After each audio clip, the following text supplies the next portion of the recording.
Hello everyone, what's going on? How are you all doing? I hope you are all really good. And it's a splendid news for us that Nathan Ake's bid has been accepted by Bournemouth. Oh, I got it completely wrong. I'm very sorry. So Manchester City's bid for Nathan Ake has been accepted by Bournemouth. It's a bid of 41 million pounds. Sky Sports and Manchester Evening News has been reporting. So I think the bid has been accepted, and now I think it's just the personal details with the player. That's what the club has to uh, finalize. But the most interesting thing about this deal is it's been coming. It's been coming. City have been linked with Nathan Ake over the past 3-4 months, and with especially Bournemouth going down, they did not have the option of keeping him. I mean, the player would not have stayed. Come on, Bournemouth has gone down into the championship, and you have a club like Man City whose aspirations are always in the top end of the table. I mean, either one or two. It's one and two places, and then you have a club who's consistently challenging for the Champions League, the quarterfinals and semi-finals of the Champions League. What would Bournemouth do? What would AK do? Nothing. He had to come to Man City. The only thing was that if Bournemouth didn't drop down, then I think City would have had to look elsewhere. But then now Bournemouth has dropped down, and the deal would have been concluded sooner than later. And I think 41 million pounds is a reasonable price. It's a good price at which City have got him. And Ake also solves two positions. He solves the problem of two positions. He solves the problem of left back and also centre back. People have been talking that he can play centre back, but that's not what I think Pep Guardiola has bought him for. Pep Guardiola is looking for a player. He's, I should say, desperately looking for a player who can unlock that left hand side, unlock his ideas on the left hand side of the pitch, give his wingers more freedom to cut in.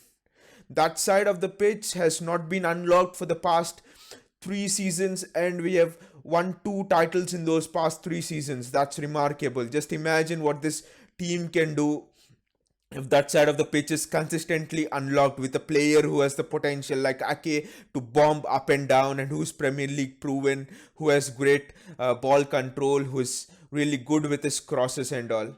Regarding the centre back position, I think Nathan Ake is left footed and Aymeric Laporte is left footed. So it would have always been the case that Nathan Ake would only replace Aymeric Laporte in unimportant matches, like in matches like Carabao Cup or FA Cup, where Pep would want to give Laporte rest. Otherwise, I think pairing two left-footed centre backs is impossible. Pep Guardiola would never do that.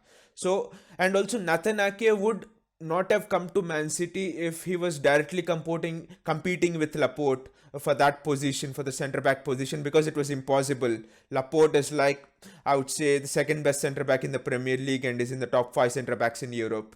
So it's impossible for Ake to have done that. But Ake has seen Angelino has vacated that spot, that left back. I mean, Benjamin Mendy's injuries have meant that that left back spot is empty. Angelino was tried there, not much success. He's been sold to Leipzig, if I'm not wrong. Zinchenko can't bomb up and down. Whenever Zinchenko plays, mostly he tucks in as an inverted fullback. Sometimes he goes and bombs forward, but he's not that effective.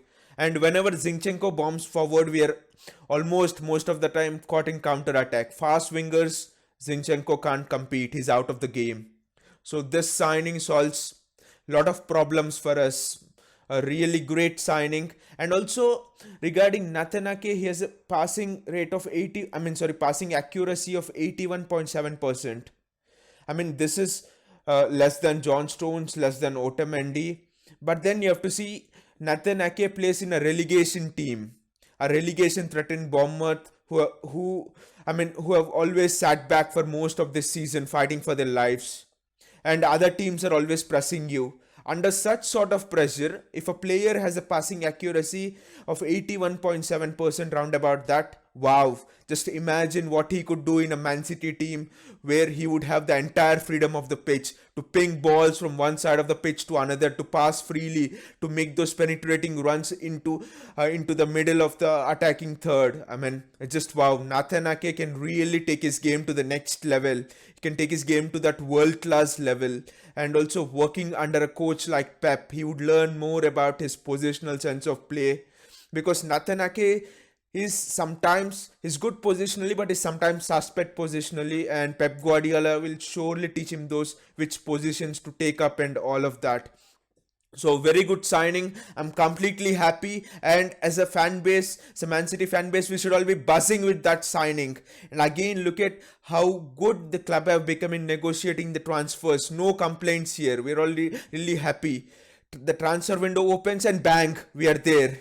And also, like I talked about in the previous window, I'm sorry, in the previous video, in 2016, Pep lost the title to Antonio Conte.